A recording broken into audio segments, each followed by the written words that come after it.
Halo 3, the game that finally allowed us to finish the fight. Quiet, you! How do you even begin to talk about a game as momentous as this one? Did you start with the epic campaign? Or how about the engaging multiplayer?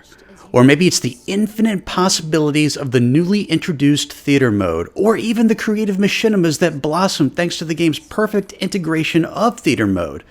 It really is quite hard to pick and choose when there's so much to choose from, but if I had to choose one thing that I was looking forward to prior to Halo 3's release, it was finally being able to finish the fight. Not just the battles we fought in Halo 2, but going all the way back to when we first planted our boots on the monumental Installation 04. For many, Halo 3 was the pinnacle of Halo's greatness. It's the fastest selling video game ever, and in only a matter of months, it sold more than 8 million copies around the world. People were eager to finish the fight, and Bungie did not disappoint. The game starts you out by placing you back in the shoes of the Master Chief with a shaky alliance between you and the other hero of Halo 2, the Arbiter. You find yourself in the crisp jungles of Africa while being hunted by the newly armored brutes, their distant howls sending shivers down your spine.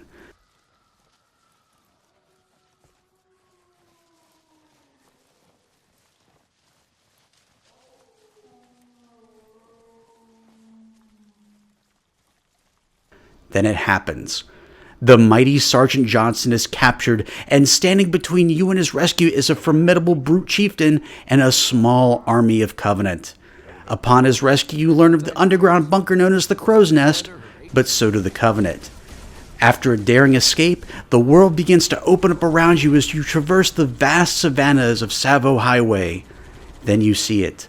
The swirling vortex in the sky off in the distance with the Prophet of Truth's Forerunner ship planted directly in the center of a giant alien superstructure. It's your job to save the galaxy from annihilation, but you aren't quick enough as Truth activates the portal and begins his journey into the awe-inspiring Ark.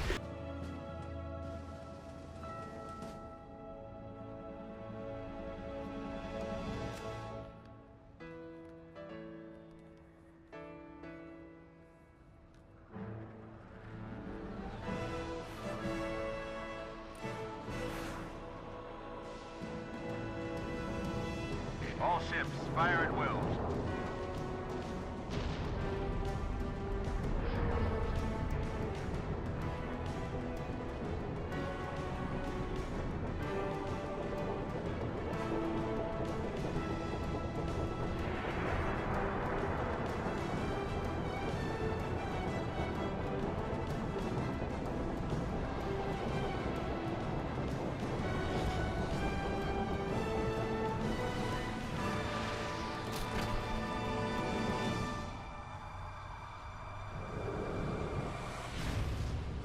This is the way the world ends. To light the remaining Halo rings and wipe out life on a galactic scale. But everything comes to a head when the flood-infested High Charity plummets from the sky and crashes headfirst into the Ark, transforming the scenario into a three-way war between the Covenant, the Flood, and you. Halo 3's campaign managed to hit all the right notes when it came to its semi-open world gameplay by reintroducing vast environments full of obstacles and enemies. This included the titanic boss fights with scarabs that, unlike in Halo 2, had a mind of their own along with a crew of deadly enemies. Nothing felt more satisfying than seeing one explode in a granular spectacle of fire and light.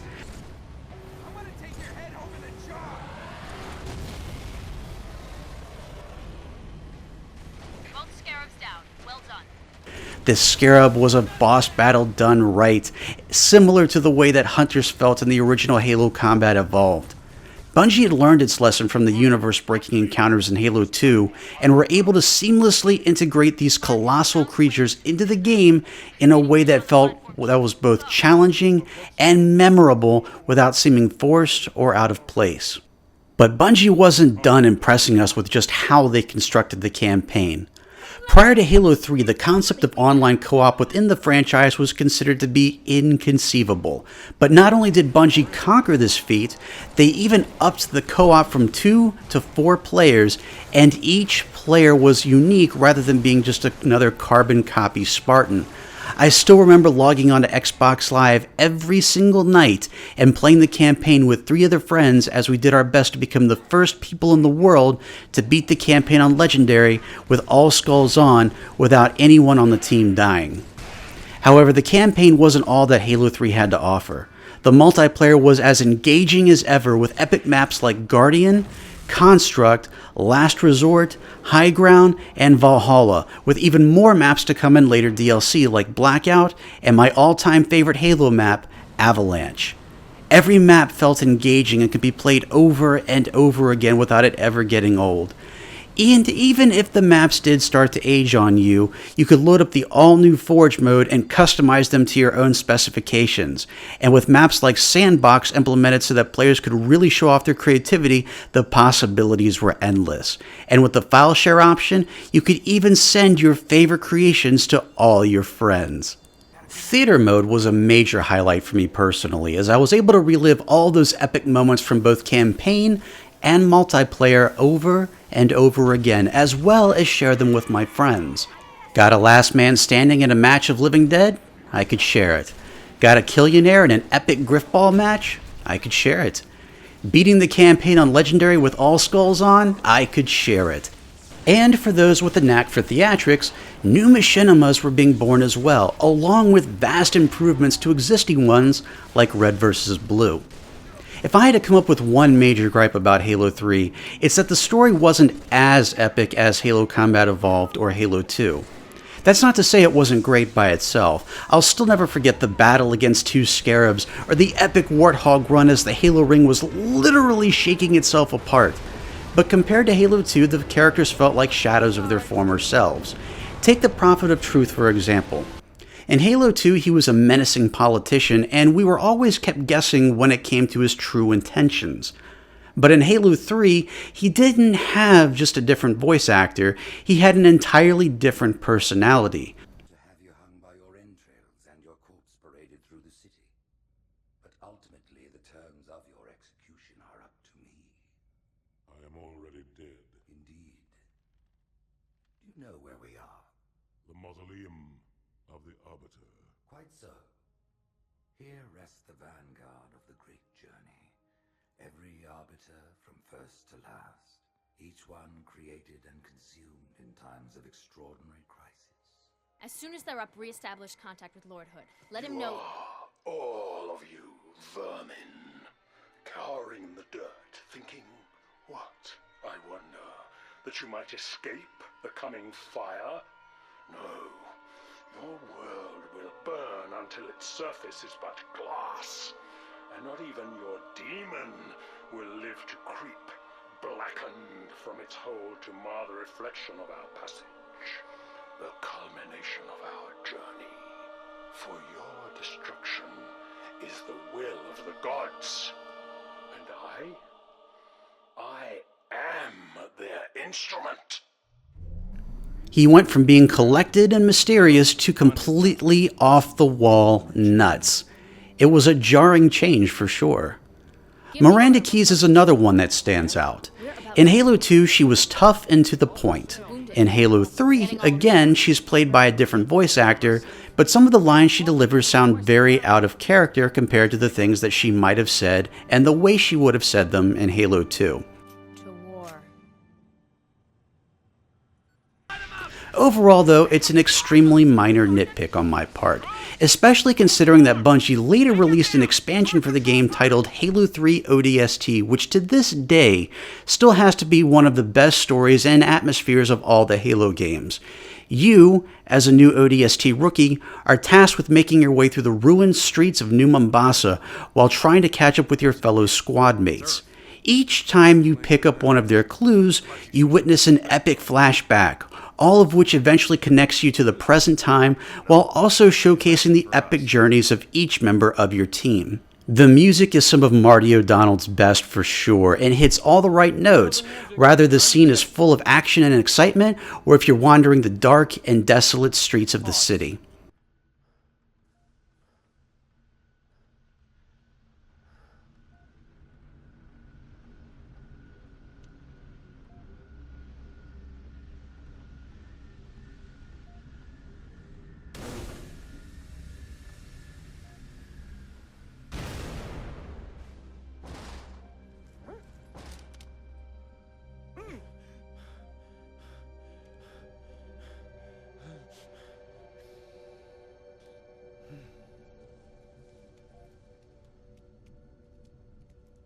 Accurate diagnosis, or your money back.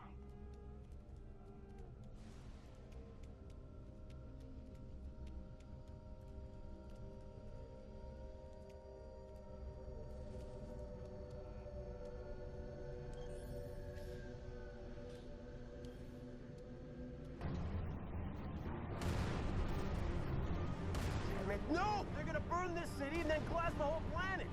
Covenant bastards! It's just like Reach all over again! Made it out of there. Make it out of here. Do this, Buck. Right.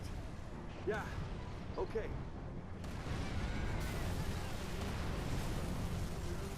Mickey, you read me? Change of plans. You're coming to us. Sky's kinda crowded, Gunny. There's no other way. Covenant just waits at the highway. We're gonna keep rolling as far as we can. Get airborne, fly the Phantom to my beacon. Understood. Whatever you do, stay clear of that carrier.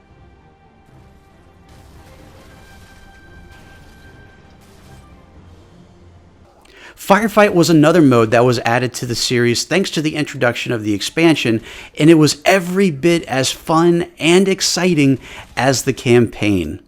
I still remember loading up O&I Alpha Site and spending hours defending the building from endless waves sent from the Covenant Horde. And just like with Halo 3, you could play with 3 of your closest friends while you work towards not just achievements, but just having an absolute blast all around. Nothing can top an afternoon like an epic firefight match with your friends, and thanks to scoring now being a thing, you could compete against them while you were fighting by their side. At the end of the day, it's hard to really find anything wrong with Halo 3 and Halo 3 ODST. Whether it be the polished graphics, the perfect musical score, the multiplayer, whatever you can think of, it all fits so perfectly. I bought a grand total of 3 copies of the game because I kept wearing out my discs. That's how much I played Halo 3 and still do to this day. Halo 3 brings back so many happy memories for me, and I still hope that there's more to come.